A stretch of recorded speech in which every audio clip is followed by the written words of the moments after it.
friends. It's Cat Daddy. And Jazz 40 ounce connoisseur. Woo! Jazz is still waking up, y'all, but it's okay. Obviously, Yeah, we're waking I'm up trying doing to this. inject the energy. I'm doing my It's best. okay. It's okay. But welcome back to another episode of Dread Talks. It's Black 366 around these motherfucking parts, and y'all already knew that. We are here to highlight the wonderful and amazing Gigi Murakami. And Gigi, tell the people all about yourself, just a little bit about you, and where they can find your work and support you. Hello, thank you for having me. My name is Gigi Murakami. I'm a horror manga artist. ISNAT nominated horror manga artist. I keep forgetting to throw that in there. Okay. Best known for my supernatural horror manga Resenter. And I also released a book with Abrams Books for the Are You Afraid of the Dark IP called Sinister Sisters. Yes.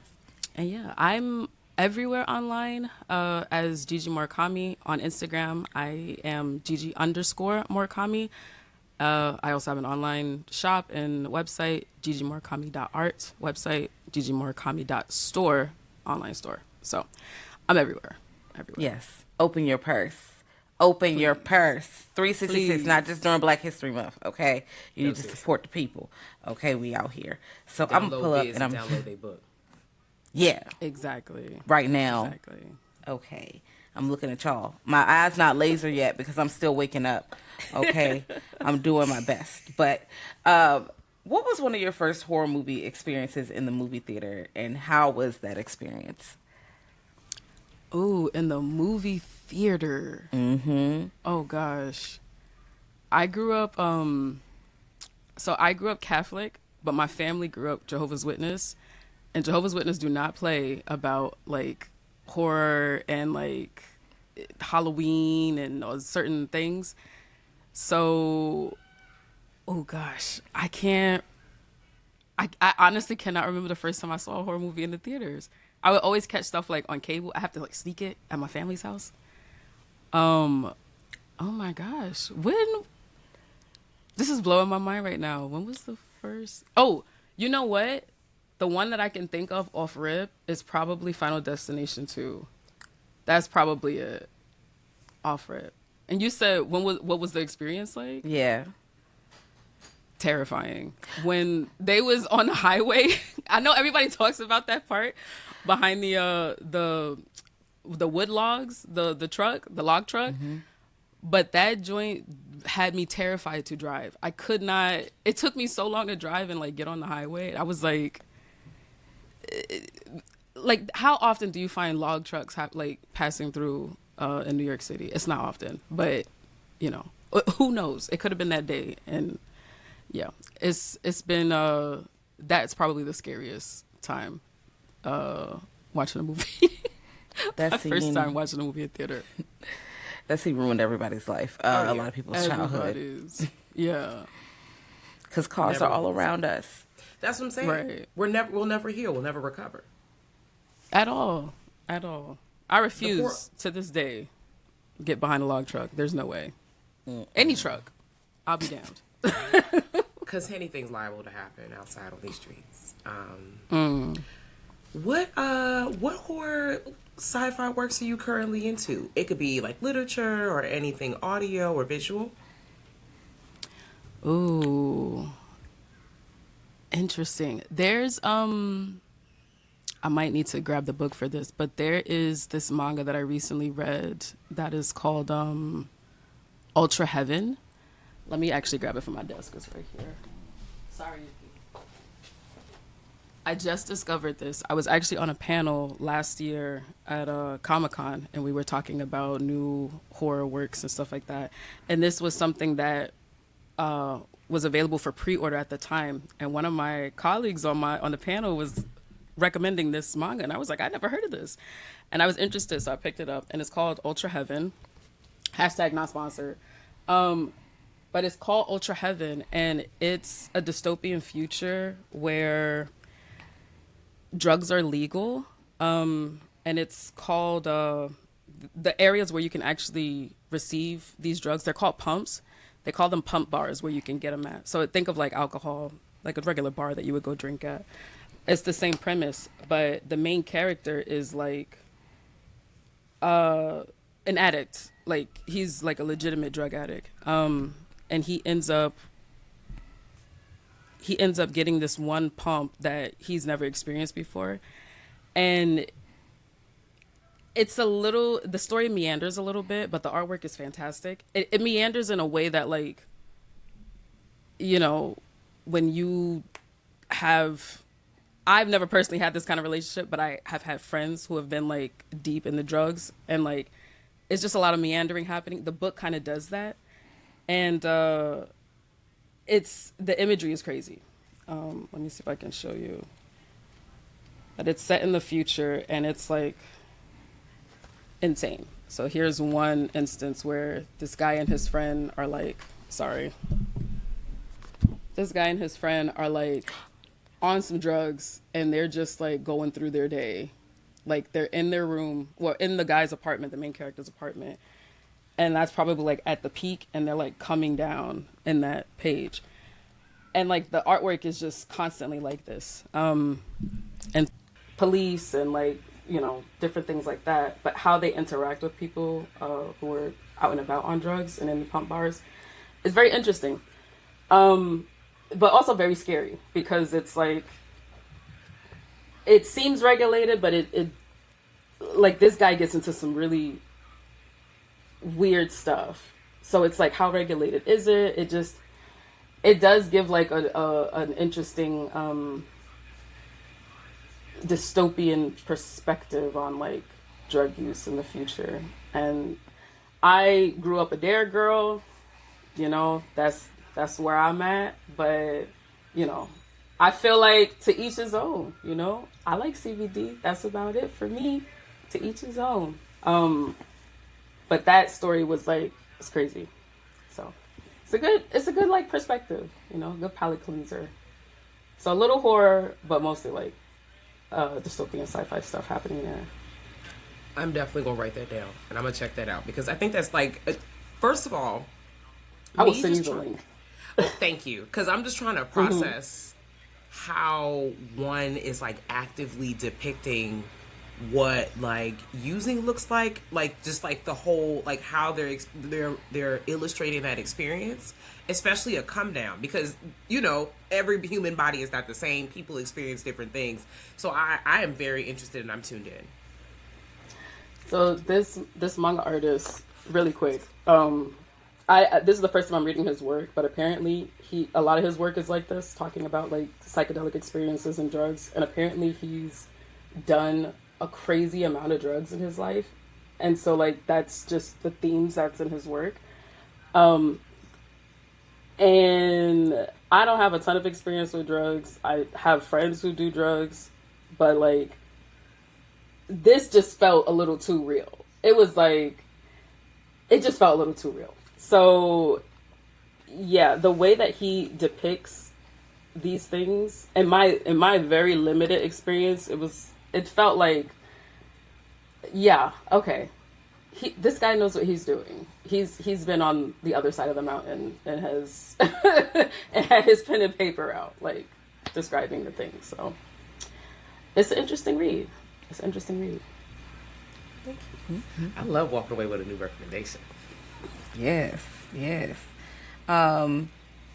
So I want to ask, if you had like endless resources, okay, all the monies, what would you make? What would you look into doing? Ooh, can I tell y'all like my 20-year goal then? Yeah, yes, I'm leaning in. Okay, let me share that. Okay, so if I had all the resources and all the monies, I would immediately partner up with Japan Society, so that I can have artists that I'm trying to pipeline into Japan learn Japanese, subsidized or like for free. I would have a flagship studio in Japan and in the US, maybe in Brooklyn, maybe in the Bronx, I don't know, but in New York City for sure, where I'd be able to pipeline aspiring manga artists to work with me in Japan and get published in Japan. like having that exchange happening, while I can pay for their Japanese education, or at least like down payment on their Japanese education, where, you know, to have some sort of like situation worked out where I can do that, and then bring them over to Japan, have them dormed out where they have like a stipend set up so they can get on their feet, either work with me or like get training from me and like my team in Japan, so that they can work on their own stuff or continue to work with me if that's what they want to do, and expand the collaboration of like Japanese and American mangaka. If I had all the money in the world, that is what I would do, 100%. So if there's any investors listening to the show, you know, okay. Come call at your girl, you know, Okay. be fantastic. I think we can make it work, you know. This ain't no nonprofit either. We have a little manga cafe, you know what I'm saying, in New York City. You know, people can study and read and chill. I hope the people are taking notes, because I hope so too. I hope so too. We need a little less crypto, a little more artists, you know, artist funded programs, you know, for entertainment's sake. A lot more. Come on now. Come on. Entertainment's sake, peace of mind's sake. All of this is looped together. Agreed. 100% Help people agreed. be better humans. Okay, let's talk Resenter. What inspired you to make this manga? I know manga's your bag. Yeah.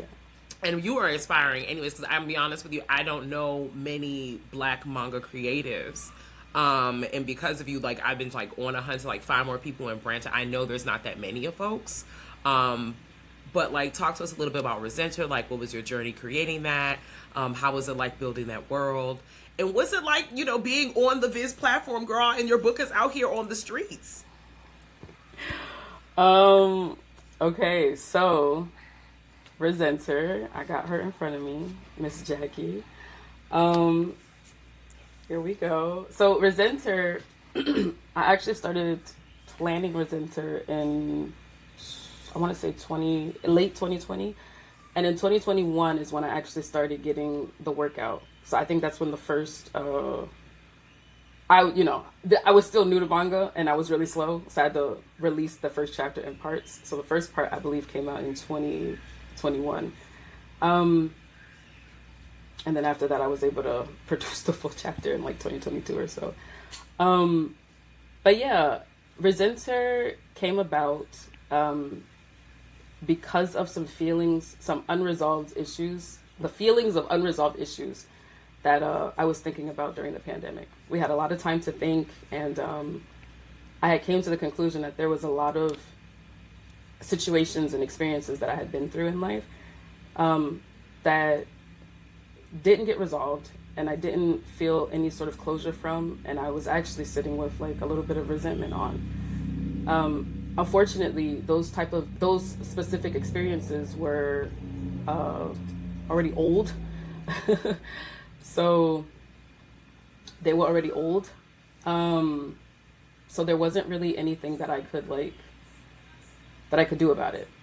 And I had to kind of just deal, because it was already too late. So I wanted to be able to deal with those feelings in a productive way. And I started thinking about revenge. I started thinking about revenge, and I started thinking about like what would the kind of like ultimate revenge look like, I guess. And then it started Resenter started spiraling from there.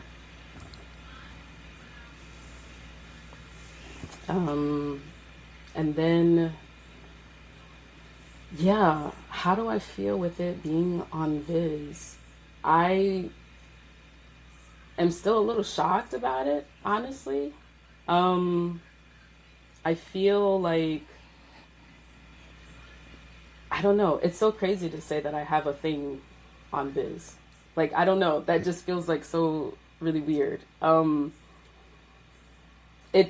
think because it's digital, it doesn't feel like super real, but it is real. And it's really exciting. I'm really grateful for the experience. But yeah. And then for Sinister Sisters, which it's right here, just bringing out all the books. Mm-hmm. Sinister right. Sisters, seeing that in bookstores was insane. Insane. I think I won't really feel a sense of pride with Sinister Sisters until I see it in my local library, because I grew up in the libraries, so my local library just opened back up. When I see it there, that's when I'll be like, I did it. But I am very happy and excited that this came about, especially because it's with Are You Afraid of the Dark, which is the main reason why I took the job, because of how that IP affected me as a kid. Mm-hmm. All right. Hold on.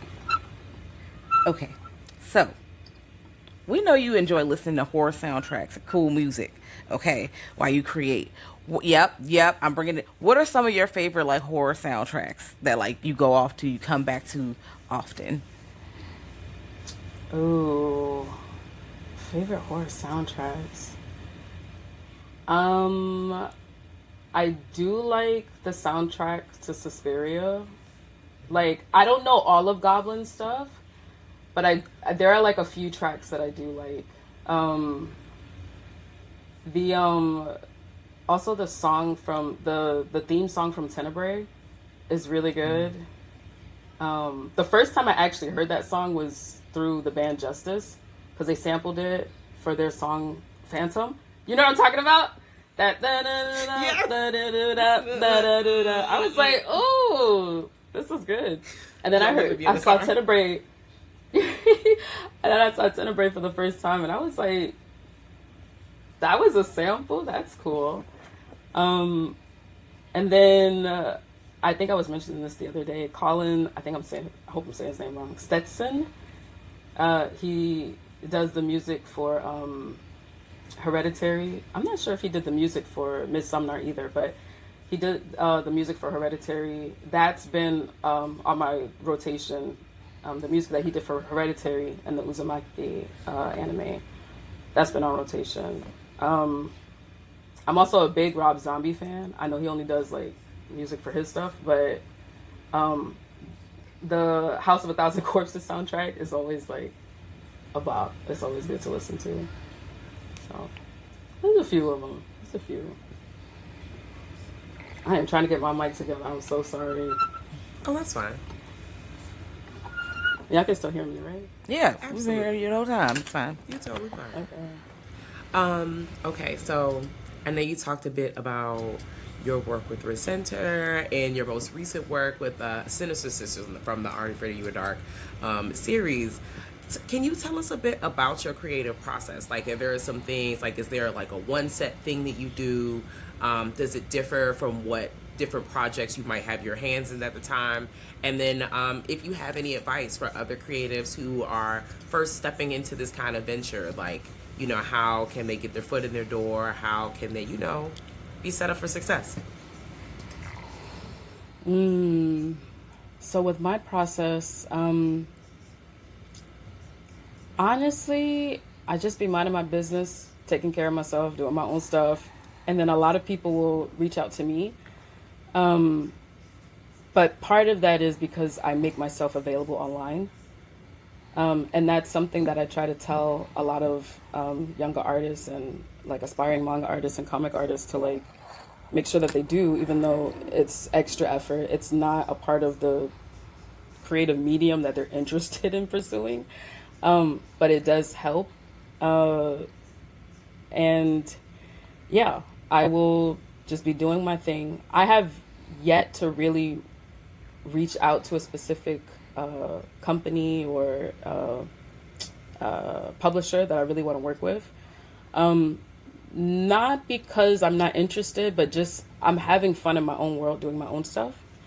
So that is typically what happens. And when a project comes along where it's something that I'm really interested in, I like the story or I like what's happening, I'll jump into it. Not everybody's project I accept. and the projects that I get pitched are coming from a wide range of backgrounds. There are people who are they're just doing their own thing, like me, just a person. Then you have publishers. Obviously there's a little bit more budget there, so it's like, and I've rejected publishers for works too, stuff that I felt like I don't think that's really me. I appreciate it, but I don't think I think my audience would be confused if I jumped in on that project. So like, everybody can get a no. But if I'm really interested in the thing, it's obviously going to be a yes. But I that is like a privileged statement to say. So I just want to acknowledge that like, that kind of thing happens when you sort of put yourself out there and do the work of like making sure that people know you online, that you're being active in a way that people can kind of see, even though they can't see everything.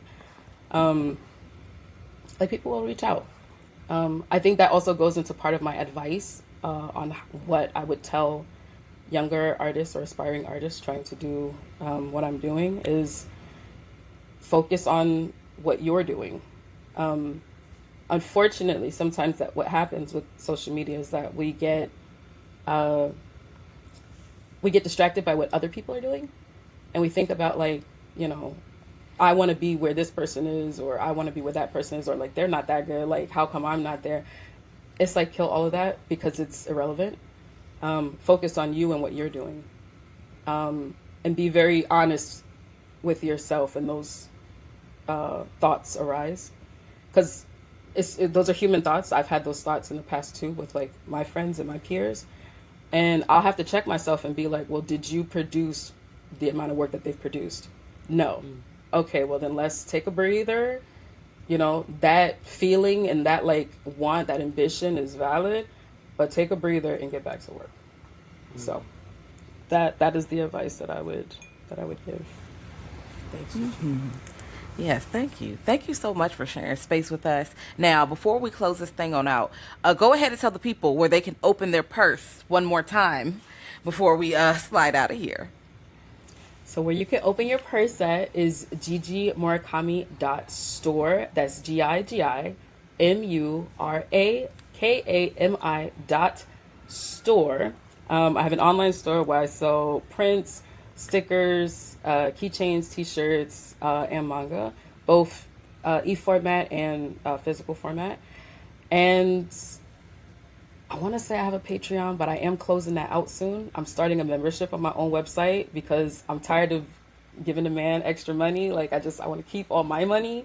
I already told you the 20-year plan. Like, I gotta make sure I'm okay so we can get that done. But yeah, stay in touch with me on socials.